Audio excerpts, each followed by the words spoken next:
పవన్ కళ్యాణ్ గారు 'ఓజీ' సినిమాలో dual role చేస్తున్నారు. ఒకటి తండ్రి పాత్ర, ఇంకొకటి కొడుకు పాత్ర అని చెప్పేసి ఇప్పుడు తాజాగా ఒక క్రేజీ న్యూస్ అయితే వినిపిస్తుంది. 'ఓజీ' సినిమాకి స్టార్టింగ్ నుంచి కూడా పిచ్చి పిచ్చిగా జనాలైతే వెయిట్ చేస్తున్నారు. మరి ఇలాంటి అంటే పవన్ కళ్యాణ్ సింగిల్‌గా ఎంట్రీ ఇస్తేనే ఇంకా థియేటర్ బద్దలవుతుంది. మరి డ్యూయల్ రోల్ అంటున్నారు. నిజంగా ఉంటుందా? సో ఖచ్చితంగా 'ఓజీ' సినిమా పైన అయితే విపరీతమైన ఎక్స్పెక్టేషన్స్ ఉన్నాయి. సో ఎక్కడ చూసినా ఇప్పుడు మన గణేష్ ఫెస్టివల్ కూడా ప్రతి వాళ్ళ బళ్ళుకి కట్టుకుని 'ఓజీ' అని ఏర్పాట్లు చేసుకుని ఏదో రకంగా ఫ్యాన్సే ప్రచారం చేస్తున్నారు అనమాట. అంటే జనాల్లోకి తీసుకువెళ్ళడానికి వాళ్ళు తగిన ప్రయత్నాలు చేస్తున్నారు. ఎందుకంటే ఇప్పుడు మూవీ టీమ్స్ ఎలాగో ఈ గ్రౌండ్ లెవెల్లో ప్రమోషన్లు చేయడం మానేశారు. ఎలాగో చూస్తారులే జనం అని చెప్పి తగ్గించేశారు అనమాట ప్రమోషన్స్. సో పవన్ కళ్యాణ్ గారి సినిమాకి ప్రమోషన్లతో పని లేదు. ఆటోమేటిక్గా పోస్టర్ పడితే చాలు జనం వచ్చేసే ఒక పుల్ అయితే ఉంది. మరి 'ఓజీలో మీద కూడా చాలా హై ఎక్స్పెక్టేషన్స్ ఉన్నాయి. థియేటర్స్లో టీజర్లు, ట్రైలర్లు, సాంగ్స్ ప్లే చేస్తున్నారు. సో ఏదో రకంగా జనాలను అయితే ఫ్యాన్స్ తీసుకురావడానికి భారీ ప్రయత్నాలు చేస్తున్నారు. ఇంకా కావాల్సిందల్లా దానికి ఒక మంచి హిట్ ట్రాక్. సో అది వచ్చిందంటే పవన్ కళ్యాణ్ గారి పూర్తి గ్రాఫ్ ఏంటనేది ఈ సినిమాతో కనబడుతుంది. అంటే ఈ జనరేషన్ వాళ్ళకి తెలియకపోవచ్చు పవన్ కళ్యాణ్ గారు ఏదో కొంచెం డౌన్లో ఉన్నారు సినిమాల పరంగా. సో ఒక హిట్ కొడితే ఆయన స్టామినా ఎట్లా ఉంటుంది అనేది ఈ జనరేషన్ కూడా చూస్తారనమాట. సో మరి ఈ సినిమా విషయాలకు వస్తే ఈయన ఒక పవర్ఫుల్ గ్యాంగ్స్టర్ పాత్రలో కనిపిస్తున్నారు ఓజాస్ గంభీరా అని చెప్పి. మరి ఇప్పుడు దీంట్లో ఇంకొక ట్విస్ట్ ఏంటంటే డ్యూయల్ రోల్లో కనిపించబోతున్నారు. సో 2 క్యారెక్టర్లు ఉంటాయి ఖచ్చితంగా. సో అది 2 క్యారెక్టర్లు అంటే బాడీ డబుల్స్ వస్తారా, అంటే ఇద్దరు ఉంటారా, లేదంటే ఒక్కతనే 2 క్యారెక్టర్ షేడ్స్ వేస్తారా తెలియదు. కానీ సో ఫ్లాష్ బ్యాక్లో ఒక క్యారెక్టర్ ఉంటుంది.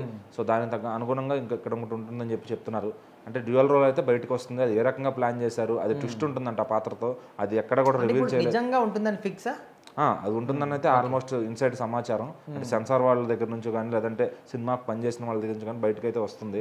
సో ఏంటి ఎట్లా ఉంటుంది ఆ రోల్ ఎలా క్రియేట్ చేయప్పుడు మనం భాషా సినిమా చూసుకుంటే అయ్యా నా పేరు మాణిక్యం అని చెప్పి సెకండ్ హాఫ్లో భాష ఉంటాడు అన్నమాట. సో అట్లా ఎన్నో మనం బాలకృష్ణ గారి ఫ్యాక్షన్ మూవీస్ కానీ, చిరంజీవి గారు ఇంద్ర కానీ అంతా అది కూడా డ్యూయల్ రోల్ కిందే వస్తుంది. కాకపోతే ఏంటంటే ఇప్పుడు మళ్ళీ ఇద్దరు ఉంటే కనుక అది కూడా డబుల్ క్యారెక్టర్ చేస్తారు కదా. సో అట్లా కూడా రావచ్చు అనమాట. ఇక్కడ ఏంటి అసలు ఓజాస్ గంభీరా ఎట్లా కనిపిస్తాడు, తనకు ఇంకొక రూపం ఉందా, సో మరి ముంబై ఫ్లాష్ బ్యాక్ ఎలా ఉండబోతుంది, ప్రజెంట్ దాంట్లో ఎలా ఉండబోతాడు, అన్నీ మర్చిపోయిన అతను మళ్ళీ తిరిగి వచ్చి సామ్రాజ్యాన్ని నిర్మించుకుంటే ఎలా ఉంటుంది, సో మరి ఇక్కడ తను ఎదుర్కోవాల్సిన వాళ్ళు ఎంతమంది ఉన్నారు, మరి అవతల విలన్ కింద ఇమ్రాన్ హష్మీ గారు కనిపిస్తున్నారు. ఆయన లుక్ కూడా మన చాలా బాగుంది. చాలా మళ్ళీ యంగ్గా, అంటే ఆయన అప్పుడు ఎలా ఉన్నాడు ఇప్పుడు అలాగే ఉన్నాడు ఆ వయసులో.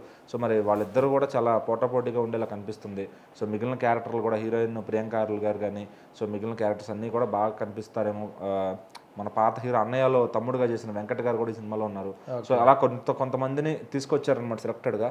సో మరి క్యారెక్టర్లకు సరిపోతారని, మరి వాళ్ళందరూ ఎలా పండిస్తారు, మరి ఆ ఓజీ వాళ్ళందరినీ ఎలా శాసిస్తాడు, ఫ్యాన్స్కి ఎలా ట్రీట్ ఇస్తాడు అనేది సెప్టెంబర్ 25 వరకు వేచి చూడాల్సిందే.